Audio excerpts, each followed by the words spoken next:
see it. Well, yeah. So I watched The Lighthouse last weekend. I saw it after we recorded Apocaflix Now, and that movie's crazy. So you guys know about it. It's from the director who did The Witch. I'm forgetting his name. The Witch. With what's her name? The Witch director. So a lot of people have been looking forward to this movie. I remember Jake and I saw The Witch together the first time. We were like, "What the hell did we just watch?"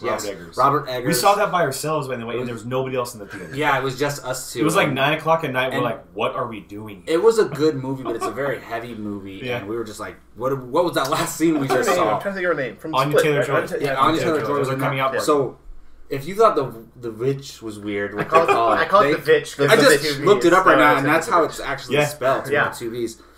This movie's crazier than The Witch, to be honest. And this movie is insane. When it first started, so the aspect ratio is like, it's like, I don't know that terminology that well, but it's 1.19 to 1 is the aspect ratio. It's a square, right? Yeah, so it's like the black things on the side. Yeah. And I was like, is there something wrong with the way the projector or something? I thought at first, and I was like, oh no, this is how the movie is. Yeah. It literally feels like you're watching a movie from like the early 1900s. It really feels that way. If you were to show someone this movie and say, other than some of the special effects, which look good for that time era, if you told someone, look, this movie came out in 1940, they would believe you if they didn't know. Yeah. They would believe you. That's how it feels.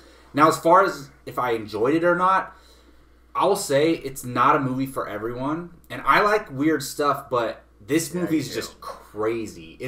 And the thing is, people love it. Critics, they love it. And it's very much like a movie made for the critics. It's like... So it must be like The Lobster. I haven't seen The Lobster, but I've heard something similar. Yeah. It's very made in an artistic way that's trying to portray an older style film. And it's one of those things where I'm watching something that looks amazing and the actors are giving an amazing performances, but it's just too much like crazy stuff happening, like sequences where it's just like, this is happening quick, this is happening quick, this is happening quick, but you don't really know what's going on. It's almost like watching a crazy dream, a non-stop crazy dream where like you're just watching one dream sequence the whole time. That's what it feels like. Now, if there are parts of this movie, it's so weird. It kind of makes you uncomfortable at times because it's just these two guys in this lighthouse together, and it's really about a power struggle between them. Is there anyone else in this other than those two? Not really, no. There's no one else has another line of dialogue. There's images of other people, but and those other people, like, they're not really playing a part in it. It's just kind of stuff that the characters see.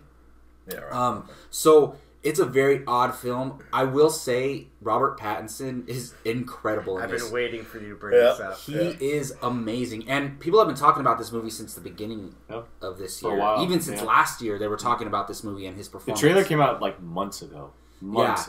And Willem Dafoe, he's obviously incredible. He's a lighthouse keeper, but he talks like a pirate the whole time, and it's really cool. And did you guys hear what Robert Pattinson said about that? Right? What did he say? About he was in an interview recently, and they asked him how he's gonna make his Batman voice, and he said it's partly inspired by Willem Dafoe in The Lighthouse. No way. Yeah. No way. So he's not gonna sound like a pirate, obviously, but some of the something from that kind of maybe stuck with him. I know I could see what they're saying, what he's saying. It's kind of like because Willem Dafoe, he's been in the movies, the superhero movies before, so he kind of has the experience. So he probably took something from him. He better not be doing a pirate voice, but I know what you're saying. Kind of like a grizzled type voice, and then there's this interesting dynamic where Willem Dafoe's character is just, shooting him down the whole time, treating him like crap, and making him do all the hard work. But then they sit down and have dinner every night, and it's kind of like these intimate moments between two characters. But then it switches to like they don't trust each other, and it just gets all crazy. But it's very much, it's almost a fantasy film as well. You guys have seen the trailer. There's fantasy elements to it, and it takes like a lot from Greek mythology, and it does all this crazy weird stuff. I will say it is a good movie, and I understand where people are coming from. Like, for some people, like someone like Chris Stuckman, I watched his review, and he loves it. Like, he's like, it's his favorite movie of the year. Yeah, right. He's that type of filmmaker. But for me, I'm not, it didn't hit me that way. But I will say it's a great piece of filmmaking, and it's worth watching. It's not for everyone, though. Yeah. Like, I think all of us would enjoy it and take something from it. Maybe not, but your tastes are changing. Like, you're starting to get into more things like this lately. I mean, more than you were before, definitely. Like, Brian you probably wouldn't be going to watch Jojo Rabbit as soon as you could 3 years ago, you know? Maybe, yeah. Yeah, so that, for example, so I think it's worth, if you're interested in seeing, like, Robert Pattinson's development as an actor, I think this is something we know you're see. Very defensive of him, like, as you said in our group chat, someone insulted him, and he goes, I'm very defensive of Robert Pattison right now. No, because Keith said he's not going to be the best actor on screen in Batman films. I don't know if that's what you meant. I said... Oh, that was you that started it? Keith and I are on the same page on this one. I said Serkis is going to be the best actor. Serkis... Colin Farrell. Farrell and Zoe Kravitz will be the best. So he's not even going to be the top, the best one. He's great. No, I love him. But check it out if you're into that style of film. It's definitely something worth checking out. But before.